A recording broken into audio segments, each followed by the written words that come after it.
Kementerian Kesihatan dengan rasa duka cita memaklumkan 2 kes yang disahkan COVID-19 telah kembali ke rahmat Allah hari ini. Yang berhormat Datuk Seri Setia Dr. Haji Awang Muhammad Isham bin Haji Jaafar, Menteri Kesihatan, mengongsikan perkara tersebut semasa sidang media situasi terkini jangkitan COVID-19.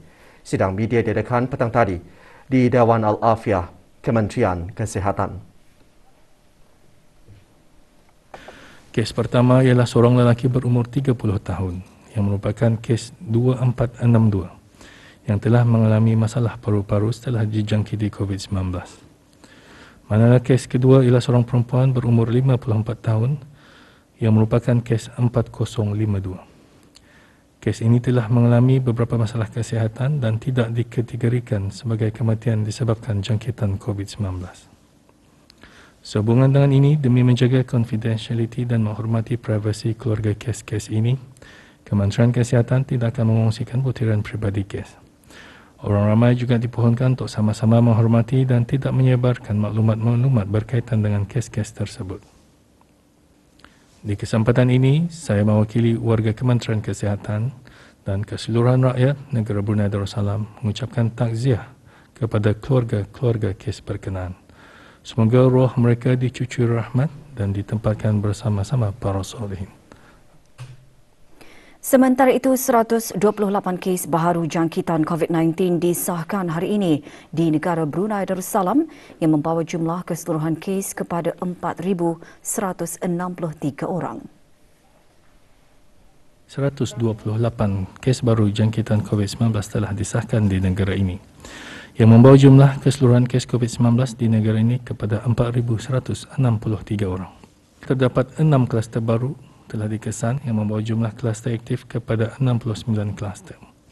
Kluster-kluster baru ini ialah kluster 2629 yang mengandungi 6 kes baru, kluster 3096 yang mengandungi 9 kes baru, kluster 3965 yang mengandungi 5 kes baru, kluster 3748 mengandungi 7 kes baru, kluster 3733 mengandungi 10 kes baru dan kluster 4043 yang mengandungi 7 kes baru.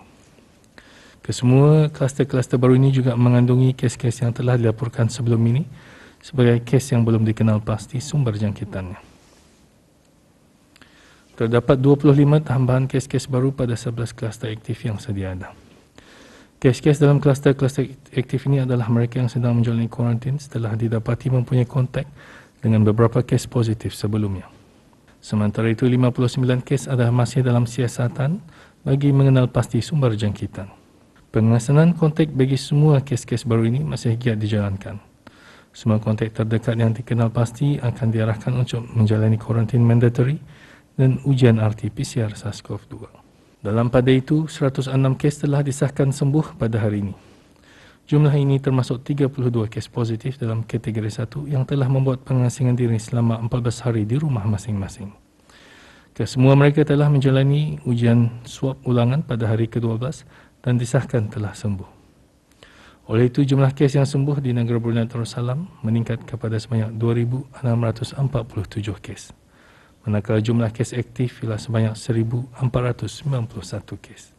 Di kalangan kes-kes aktif tersebut, 11 kes adalah dalam keadaan kritikal, yang mana 10 daripadanya memerlukan bantuan mesin pernafasan atau artificial ventilation. Manakala 1 kes lagi masih memerlukan bantuan mesin tambahan heart lung machine ataupun ECMO. Sementara itu, 27 kes lain dikategorikan dalam kategori 4 sekarang ditempatkan di unit rawatan intensif bagi pemantauan rapi. Alhamdulillah, 1 kes lagi telah selamat melahirkan seorang anak damit perempuan melalui pembedahan yang mana kedua ibu dan anak adalah dalam keadaan yang baik.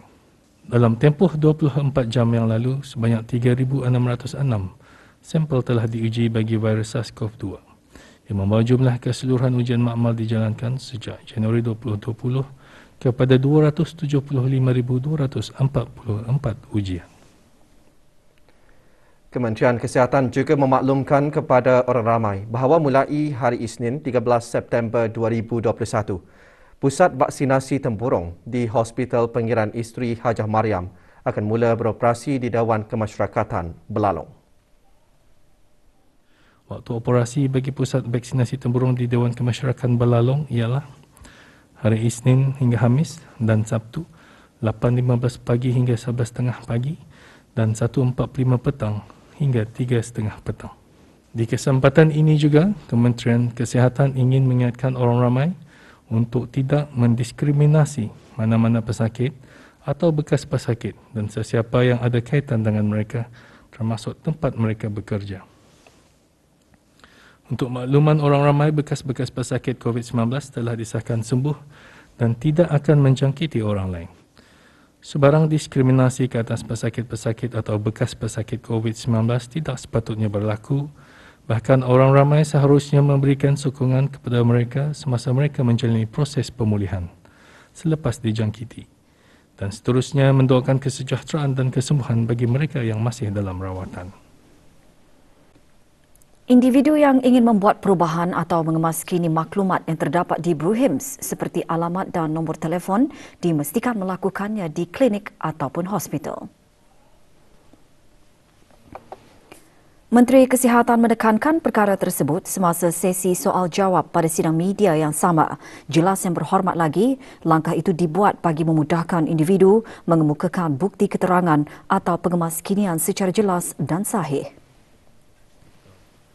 Kerana ia mesti menunjukkan bukti keterangan itulah. Jadi ini a physical. Mengenai peningkatan kluster individu, Menteri Kesihatan menjelaskan kes-kes dalam kluster individu menunjukkan terdapatnya interaksi dalam kalangan mereka. Di samping itu, ia juga menunjukkan masih terdapat pergerakan dalam kalangan orang ramai. Justru Menteri Kesihatan menasihatkan orang ramai untuk terus memainkan peranan masing-masing dengan teranah di rumah. Mesti memastikan kalau orang buat perubahan misalnya rumah lah. Penularan gelombang pertama wabak COVID-19 tahun lalu memberi impak yang besar kepada 3 orang pengusaha tempatan sehingga terpaksa gulung tikar perniagaan mereka. Bagaimanapun, pengalaman tersebut telah menjadikan mereka lebih matang dan cekal menghadapi cabaran terutama ketika berhadapan gelombang kedua COVID-19 pada masa ini dalam meneruskan kelangsungan perusahaan mereka. Kru RTV News Mojo ada laporannya. Gelombang kedua COVID-19 tidak menghalang semangat 3 orang anak tempatan untuk meneruskan kelangsungan perusahaan mereka. Dikenali sebagai Bersih Solution, syarikat tersebut memberikan khidmat pembersihan dan nyah kuman. Walaupun bermula dengan modal yang agak rendah, namun Bersih Solution tetap meletakkan kepuasan pelanggan sebagai keutamaan. Dari awal permulaan kami bisnes pun, kami memang kan mau benar pulang kan bisnes ini sebenarnya kan mau untung tapi at the same time kami pun kan mau customer satisfaction atau at the same time kami ini ingatkan juga kami punya pekerja kami yang turun on site. So what we do, we set proper SOP. Kami make sure yang once saja durang masuk ke red zone atau bila sebelum durang masuk pakai full PPE. Dengan hanya 8 orang pekerja pada tahun 2020, kini Bersih Solution mempunyai lebih 50 orang pekerja tempatan yang sebahagian besarnya terdiri daripada golongan belia. Kami mau ambil belia, kami mau ambil 100% lokal. So dari sana, dari last year, semua pekerja kami yang kami ambil semua lokal, semua belia, cleaning and imported lah masalahnya. Surprisingly juga lah. Kalau dulu kami memang berfikir mencari, adakah orang mau mencari kerja jadi pembersihan ni lah. Tapi since kami sudah start buka tu, surprisingly kami dapat respon yang macam overwhelming. Berkat kesabaran dan semangat tidak mudah putus asa menjadikan ketiga-tiga belia ini untuk terus bangkit dan berjaya. Sifat seperti inilah perlu dicontohi oleh para belia, terutama dalam berhadapan cabaran berikutan penularan COVID-19. Laporan Aziz Ahmad untuk Berita RTB. Kementerian Kesihatan terus menerima sumbangan-sumbangan sebagai tanggungjawab sosial korporat dari pelbagai pihak dalam membantu kerajaan dalam sama-sama membendung penularan wabak COVID-19 di negara Brunei Darussalam.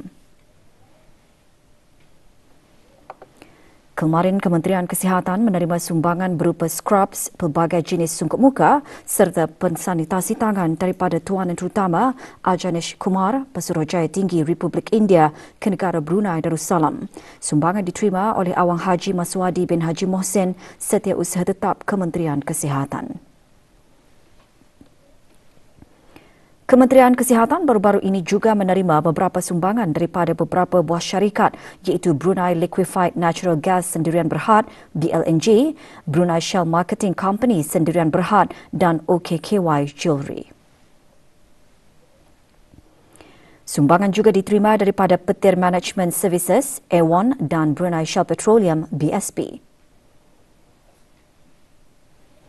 Sumbangan diterima termasuk daripada orang ramai. Sementara itu, orang ramai yang ingin membuat sebarang sumbangan bolehlah menghubungi MOH Emergency Operation Centre melalui talian 729-5712 pada waktu bekerja.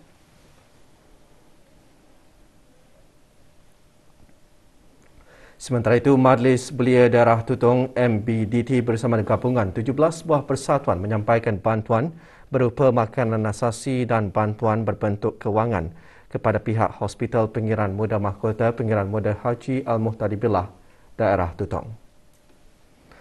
Bantuan tersebut merupakan tanggungjawab sosial dalam membantu menangani pandemik COVID-19. Selain menyumbangkan bantuan, MBDT juga melaksanakan bantuan kepada golongan daif melalui persatuan gabungan. Ramai yang ingin sama-sama menghulurkan sumbangan berupa pek makanan asasi bolehlah menyerahkan sumbangan tersebut secara pandu lalu dengan mengikuti prosedur operasi standard SOP yang telah ditetapkan. Sumbangan bolehlah dihantar di VIP Main Entrance Holding Area, Stadium Negara Hasnal Bolkiah dari Isnin hingga Khamis dan Sabtu bermula pukul 8.30 pagi hingga 2 petang. Jumaat pukul 9 pagi hingga 12 tengah hari dan pada sebelah petang dari pukul 2 petang hingga 3 petang dan Ahad pukul 9 pagi hingga 3 petang. Misi mengelinga masyarakat yang memerlukan sukarelawan belia dengan sokongan Kementerian Kebudayaan, Belia dan Sukan tersebut adalah khusus bagi orang yang memerlukan dan yang terjejas pendapatan disebabkan oleh COVID-19. Maklumat lanjut hubungi talian 833 2212. Bagi menyokong pembelajaran secara dalam talian kepada para pelajar yang berdepan cabaran ketika ini, Minda Youth Movement dengan kerjasama syarikat minyak Brunei Shell Sendirian BSP, Imagine Sendirian Berhad dan Brunei Fertilizer Industry Sendirian Berhad BFI menyumbangkan peralatan pembelajaran kepada 44 pelajar yang telah dikenal pasti di daerah Belait. Sumbangan adalah berupa komputer riba dan tablet serta kad SIM. Sumbangan diharap dapat mengurangkan beban mereka yang membuat persediaan bagi menduduki peperiksaan pada penghujung tahun ini.